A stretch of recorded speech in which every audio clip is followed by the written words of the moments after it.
धर्म को मानने वाले हैं? मैं बुद्ध धर्म को मानता हूँ। अच्छा, आप बौद्ध हैं? हाँ, यादव जी हैं और जी बौद्ध हैं। हाँ। हम बुद्ध धर्म से क्या होता है, ये एक धर्म नहीं है। देख रहे हैं कि हिंदू मंदिर है, ये हिंदू मंदिर है, बाद में ऑक्युपाइड करके इसको बनाया गया है। जो आदि शंकराचार्य के समय में आकर ऑक्युपाइड हुए थे। सब लोग तो क्या है, कहीं घमंड भी करते हैं कि हम क्षत्रिय हो ही नहीं सकते हैं। क्षत्रिय तो वहाँ के जो दूसरा वर्ग है, जो है व्यापार में आते हैं, ओबीसी वगैरह जो कहते हैं आप लोग, उसके बाद में शूद्र कहते हैं, तमाम में से 4 बोर्ड है।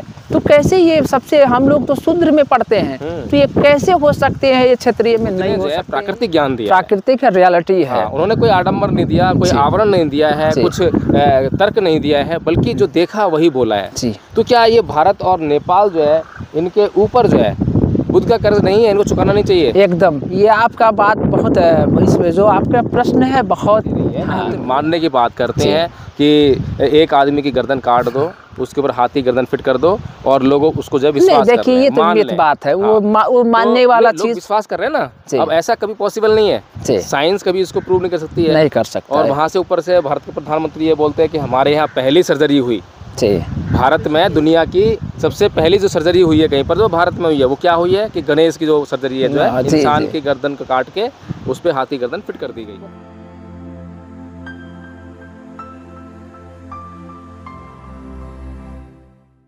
तो यादव जी, मुझे आपसे एक प्रश्न करना था कि बुद्ध का महत्व जो है इन ऐतिहासिक चीज़ों के लिए है नेपाल में या भारत में, या कोई और बात के लिए?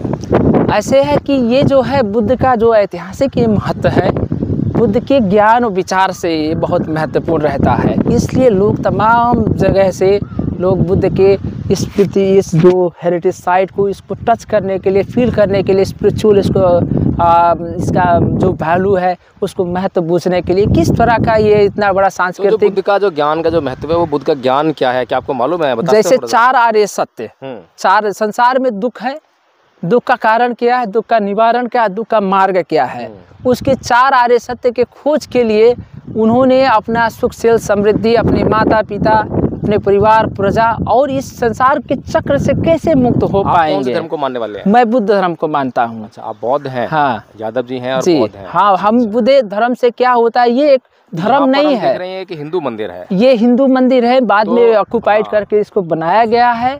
जो आदि शंकराचार्य के समय में आकर ऑक्युपाइड हुए थे। अच्छा, इस तरह का जो है। एक तरफ जो है बुद्ध कहते हैं 4 आर्य सत्य की बात करते हैं, दूसरी तरफ हिंदू लोग जो हैं इस बात में बिल्कुल विश्वास नहीं करते जी, और वो जो है कुछ भी कथा कहानी बना देते हैं और उसमें लोगों का विश्वास करने के लिए उनको बोलते हैं जी। जैसे कि हनुमान जी सूरज को निकल गए, ये देखिए ये सब मिथ्स हैं, इस पे मैं विश्वास नहीं करता हूँ। हाँ, आप विश्वास नहीं करते हैं, लेकिन दुनिया विश्वास करती है। नहीं, इसकी वजह क्या है, सबसे बड़ी चीज़ है आपका शिक्षा, आपका ज्ञान, आपका बुद्धि, आपका विवेक, उस पे डिपेंडेंट करता है। अगर जो आप कितने पढ़े लिखे हों, अगर जो छुआछूत जात पात में पढ़ते हैं तो आप पढ़े लिखे नहीं हैं, मेरा कहने का ये मतलब है।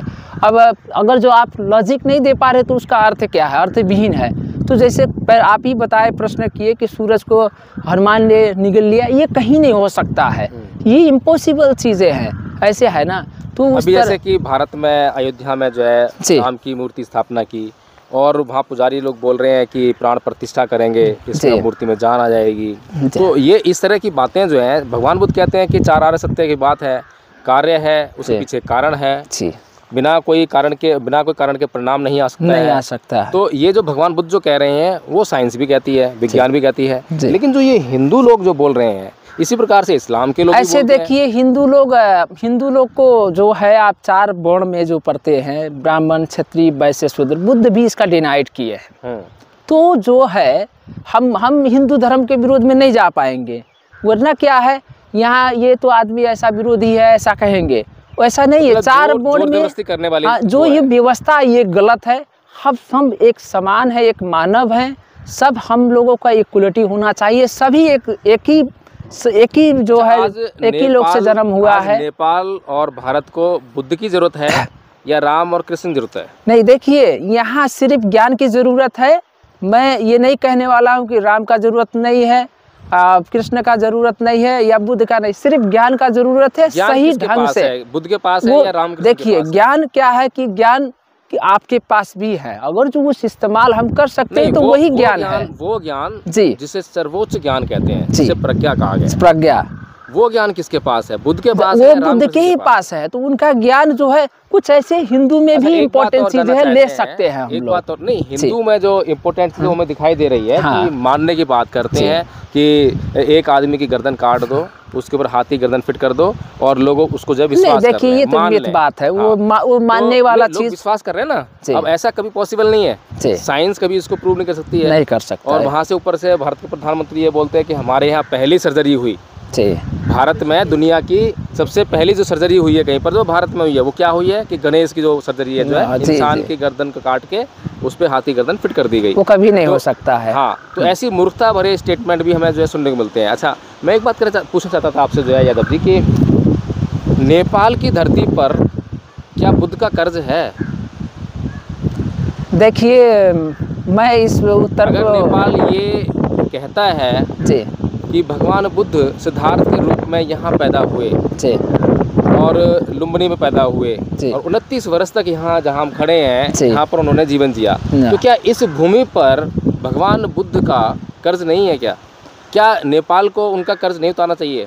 जरूर जरूर, किसी प्रकार से जो भगवान बुद्ध जो सारा जो ज्ञान प्राप्त किया वो बोध गया में प्राप्त किया बिहार में, उसके बाद जो है उनका कुशीनारा सारनाथ में जो वो हुआ, और श्रावस्ती जिसके आज हम बस्ती के नाम जानते हैं, तो वहाँ सारा उनका जो जितना भी है उपदेश का बहुत बड़ा भाग जो वहाँ पे हुआ। और जो भारत की भूमि है, एक तरह से जितना भी ज्ञान भगवान बुद्ध ने प्राप्त किया उसका प्रचार प्रसार जो किया वो लगभग भारत की भूमि में किया।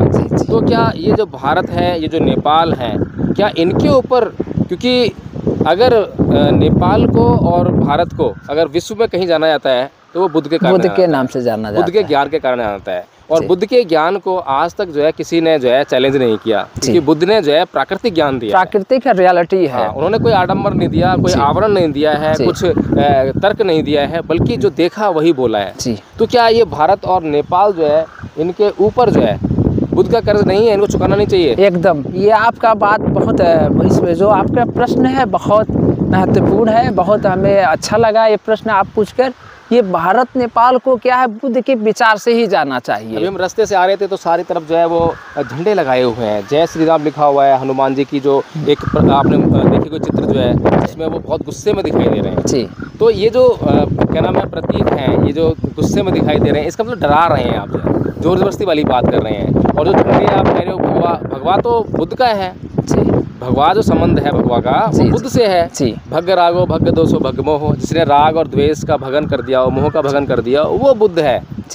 तो ये जो जोर जबरदस्ती से जो संस्कृति जो मतलब जो आज डेवलप की जा रही है, आज आप जो है सारे जो रास्ते हैं उस पर झंडे लगाए थे, मकानों पर झंडे लगा रहे हैं, ये सब चीज़ जो है कहीं ना कहीं। और अच्छा, जिन लोगों के घर पे झंडे लगे हुए हैं, जो लोग झंडा लगे घूम रहे हैं, उन्होंने ना तो रामायण पढ़ा है, ना महाभारत पढ़ा है, और उन्होंने कभी सोचा भी नहीं है, विचार भी नहीं किया है कि राम का चरित्र क्या है, कृष्ण का चरित्र क्या है, उन्होंने किस ज्ञान को आप लोगों को दिया है, जिस ज्ञान पर चलकर आप जो है अपना उन्नति कर सकते हैं, विकास कर सकते हैं, और बुद्ध का ज्ञान क्या है, और उनके ज्ञान पर चलकर आपका क्या हो सकता है, क्या नहीं हो सकता है। इस प्रकार से जो चिंतन मनन जो है अब तक मेरे ख्याल से ना तो नेपाल के लोगों ने किया है, ना करने का प्रयास कर रहे हैं, ना ही भारत के लोगों ने किया, ना वो करने का प्रयास कर रहे हैं। नहीं, मैंने बहुत, आप प्रश्न जो किया बहुत अच्छे से आप हमें बताया। जैसे मैंने इंडिया में बहुत से ऐसे देख रहा हूँ कि कुछ ऐसे सामाजिक परिवर्तन हो रहा है, जैसे तमाम ऐसे कुछ ऐसे लीडर्स वगैरह जो है अब बुद्ध के विचार सिद्धांत पे आगे बढ़कर उसको सामाजिक सांस्कृतिक के हिसाब से स्थापित करना चाह रहे हैं, लेकिन उनकी संख्या अभी बहुत कम है, इसलिए वो अभी स्थापित नहीं हो पा रहे हैं। मेरे पास बहुत से ऐसे तमाम नाम भी हैं इंडिया में, वो जो तमाम सामाजिक सांस्कृतिक लड़ाई में लड़ रहे हैं। आप भी कुछ प्रयास कर रहे हैं यहाँ पर बुद्धिज्म के? देखिए, हमारे पास एक संस्था है लोटस सूत्रा के नाम से, मैं उसका सचिव हूँ। तो हम लोग भी एक क्या चाहते हैं कि पहले यहाँ शिक्षा की आवश्यकता है, शिक्षा से ही समाज परिवर्तन हो सकता है। तो चाहे कोई मुस्लिम हो, चाहे हिंदू हो, चाहे क्रिश्चियंस हो, चाहे बौद्ध हो, उससे ऐतराज कोई किसी से नहीं है। उनको शिक्षा दिया जाए, शिक्षा मिलना चाहिए, तो अधिकार जो है शिक्षा का, ये चीज़ें जब मिल जाएंगी तो ऑटोमेटिक शिक्षा ही परिवर्तन कर देगा कि बौद्ध धर्म अच्छा कि हिंदू धर्म की क्रिश्चियंस की। शिक्षा जो मिलती है उसके साथ में एक परिवेश भी मिलता है। जिस परिवेश में शिक्षा मिलेगी, बड़ा होकर जो है जो शिक्षा लेने वाला है वो उसी परिवेश की बात करेगा। नहीं ठीक है, वो देखिए तो आज जो हमें शिक्षा मिल रही है वो जो कल्चर है वो दूसरा है। वो सांस्कृतिक जो लड़ाइयाँ आप देख रहे हैं समाज में, हम देख रहे हैं तमाम जिस धर्म का ज़्यादा से ज़्यादा उस क्षेत्र में होगा उसका प्रभाव भी होता है। भारत में वही हो रहा है, नेपाल में भी वही हो रहा है। तमाम अल्पसंख्यक लोगों को दबाया जाता है, शोषण दमन किया जाता है, ये अन्याय अत्याचार भी बढ़ रहा है। लेकिन ये अन्याय अत्याचार, ये शोषण, ये कैसे मुक्त होगा? भगवान बुद्ध के विचार से ही चाले से मुक्त भारत होगा। के लोग जो हैं, भारत में जो यादव लोग हैं वो अपने आप को क्षत्रिय बोलते हैं जी, कि हम लोग जो है क्षत्रिय हैं, हम लोग जो शूद्र से ऊंचे हैं जी, हम लोग जो है ऊंची जाति वाले हैं। इस तरह की आजकल जो है ना बहुत विडम्बना है कि बहुत द्वंद्व चल रहा है और वे लोग जो है अपने आप को इंसान नहीं मानने के राजी। अभी भी बोलते हैं हम जो यादव हैं, हम तो यदुवंशी हैं, कृष्ण के वंशज हैं, हम लोग क्षत्रिय हैं, हम ऊंची जाति के हैं। इस तरह का अहंकार जो है वो पाले हुए हैं। जबकि यही यादव लोग जो हैं जब क्या नाम है भगवान बुद्ध के प्रभाव में थे, तो भगवान बुद्ध के प्रभाव में होने के कारण भगवान बुद्ध के सिद्धांतों को मानते थे, उनके अनुसार अपना जीवन जीते थे। और ये जो भारत था बहुत ही सुंदर इसका वातावरण था, जहाँ पर जो कोई जात पात नहीं थी, कोई भेदभाव नहीं था, कोई हीनता की भावना नहीं थी, नहीं था, कोई ऐसा अहंकार वाले लोग भी नहीं रहते थे यहाँ पर। तब इस भारत ने जो है बहुत प्रगति की और तभी से ये जो भारत जो है विश्व में विश्व गुरु के नाम से पहचाना गया, जाना गया। तो आज भारत के जो यादव हैं वो इस तरफ क्यों नहीं सोचते हैं कि हम लोगों के ऊपर भी जो है बुद्ध का कर्ज है, हमें भी बुद्ध के ज्ञान को समझना चाहिए, एटलीस्ट कम से कम जानने का तो प्रयास करना चाहिए। इस तरफ क्या कहेंगे? नहीं, मैं भारत का सिर्फ नहीं कहूँगा, सारे सृष्टि का जितने भी जो मानव हैं, मैं सबको यही कहना चाहता हूँ। यादव लोग तो क्या है, कहीं घमंड भी करते हैं कि हम क्षत्रिय हो ही नहीं सकते हैं। क्षत्रिय तो वहाँ के जो दूसरा वर्ग है, ब्राह्मण पहला वर्ग है, और उसके बाद में जो और लोग आते हैं तो क्या है कि आपके जो है व्यापार में आते हैं, ओबीसी वगैरह जो कहते हैं आप लोग, उसके बाद में शूद्र कहते हैं, तमाम में से 4 बोर्ड है।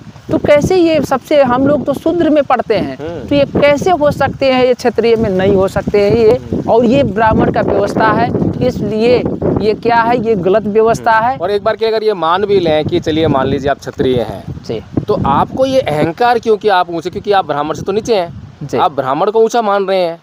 ब्राह्मण सबसे ऊंचे पायदान पे है, आप क्षत्रिय हैं तो ब्राह्मण जो पहले स्थान पर है, तो आप ऊंचे कैसे हो गए? आप नीच हो गए। और अपने आप को ही नीच कहने में ये कैसा गौरव का अनुभव है? इस तरफ क्यों ध्यान नहीं देते? अगर वो इंसान बन जाएं और सभी इंसानों को समान समझ लें, सभी इंसानों को इंसान कहने लग जाएं, तो वहाँ पर ये ऊंच नीच खत्म ही हो जाएगी। ना ब्राह्मण ऊंचा रहेगा, ना क्षत्रिय नीचा रहेगा। इसका ये मुख्य कारण है जातीय व्यवस्था। जब तक ये टूटेगा नहीं, सब एक समान नहीं होगा, तब तक क्या है, जातीय व्यवस्था जब तक स्थापित रहेगी समाज में, तब तक क्या सामाजिक परिवर्तन नहीं हो पाएगा। और ये से जात पात में विभाजन करके, बड़े लोग ही इसको विभाजन किए, छोटे लोग तो क्या ऑलरेडी विभाजन है छोटे छोटे में, वो ताकि संगठित ना हो पाए, अपने अधिकार के लिए वो लड़ाई ना लड़ पाए, इसलिए ये चीज़ें उनके जातीय व्यवस्था में कायम रखने की कोशिश ऊपर के जाति के लोग कर रहे हैं। ठीक है यादव जी, बहुत बहुत धन्यवाद आपका, बहुत बहुत साधुवाद आपका। बहुत खुशी हुई आपसे मिलकर और यह जानकर कि आप जो हैं बुद्धिस्ट हैं। मुझे बौद्ध लोगों से मिलकर बहुत खुशी होती है, क्योंकि इसलिए खुशी नहीं होती कि वो बौद्ध हैं, बल्कि इसलिए खुशी होती है कि कम से कम जो है वो जो बुद्ध ने जिस निर्वाण पथ पर मनुष्य को अग्रसर किया, सबसे पहले बताने का कार्य किया कि भाई ये जो जीवन है, चाहे वो पशुओं का जीवन है, कोई भी जो जीवन उत्पन्न होता है, हर प्राणी का जीवन एक ही है, तो वो उसका अंतिम उद्देश्य निर्वाण प्राप्त करना है। और सारे लोग जो है निर्वाण प्राप्त नहीं कर सकते हैं, लेकिन निर्वाण पथ पर जो है चलने का काम जो सभी लोग कर सकते हैं, तो कम से कम जितना लोग निर्वाण पथ पर चलने का काम करेंगे, कम से कम अपने जीवन के कष्टों को जो उतना कम करेंगे और उतना ही सुख का अनुभव कर पाएंगे। तो इसलिए मुझे बहुत अच्छा लगता है जब भी मैं किसी बौद्ध से मिलता हूँ कि कम से कम सत्य को जान रहा है, पहचान रहा है और सत्य का आचरण करने का प्रयास कर रहा है, तो उसका प्रचार प्रसार करने का भी काम करता है। तो इसलिए मैं आपका बहुत साधुवाद पुनः करता हूँ। जी धन्यवाद आप सबको दोनों। आपका नाम?